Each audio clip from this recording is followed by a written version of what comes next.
আমরা সিমলা খেওয়া ঘাটে আসলাম, কারণ খেওয়া পার করে কেমন করে আপনাদেরকে দেখাবো।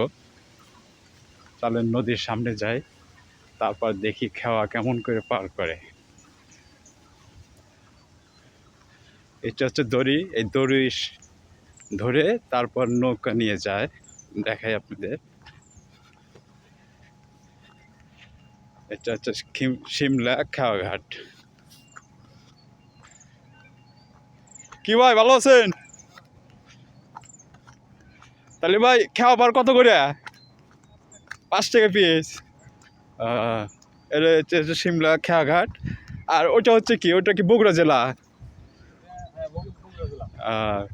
ইউনিয়ন কোনটা এটা? এটা সীমাবলী ইউনিয়ন। এই যে ভাই হচ্ছে খেওয়া ঘাটের হচ্ছে মেন দায়িত্ব আপনি, তাই না? আপনি মনে লিজ নিছেন। আমরা দেখতে এটা হচ্ছে সিরাজগঞ্জ জেলা, আমরা যেখানে আছি রায়গঞ্জ থানা, চান্দাগান ইউনিয়ন। আর ওটা হচ্ছে সীমাবলী ইউনিয়ন, শেরপুর থানা, বগুড়া জেলা। হ্যাঁ।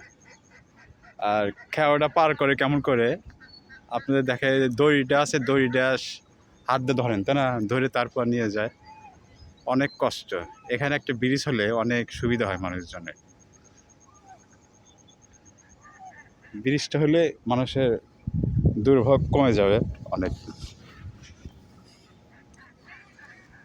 সিমলা হচ্ছে পালপাড়ানো ওইটা ভাই।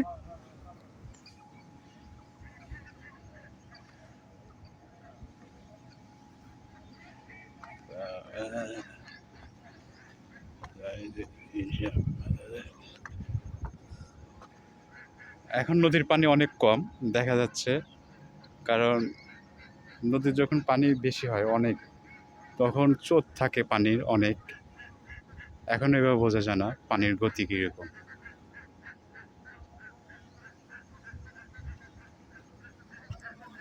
চলো সামনে এগিয়ে আমরা।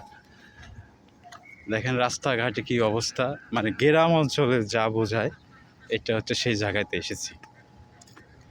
আর সচরাচর খেওয়া ঘাট নাইকেই, এক চর এলাকায় আছে এগুলা, কিন্তু আমাদের এটা চর এলাকা না, গ্রাম অঞ্চল হতে পারে, কিন্তু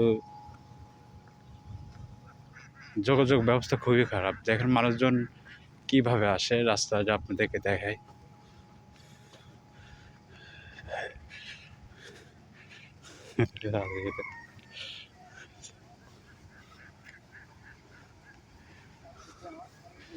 এটা রাস্তা, আপনাদের মেন রাস্তা যায় দেখায়।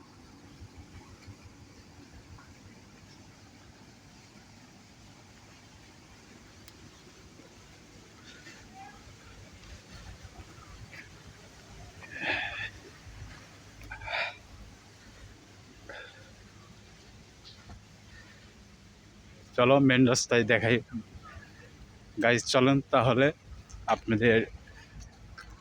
এটা রাস্তাটা যদি পাকা করে দেয় তাহলে মানুষের জন্য অনেক সুবিধা হবে।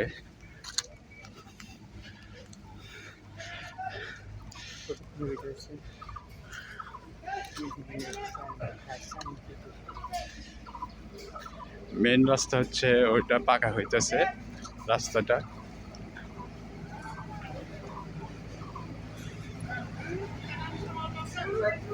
এটা হচ্ছে খেয়াঘাটে ঢোকার রাস্তা, আর এটাই হচ্ছে মেন রাস্তা। কাজ চলতেছে। ভালো আছো?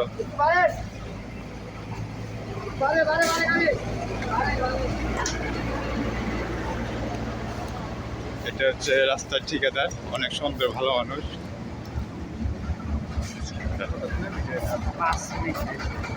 একটু এখন তো ঢালাই কাজ শুরু হয়নি, কিন্তু অল্প কিছু কালকের মধ্যে কমপ্লিট হয়ে যাবে পুরো রাস্তা। হ্যাঁ, 5 মিনিটের ভিতরে। হ্যাঁ, বেশি লং ভিডিও হলে কেউ দেখতে পারছে না, বুঝছেন?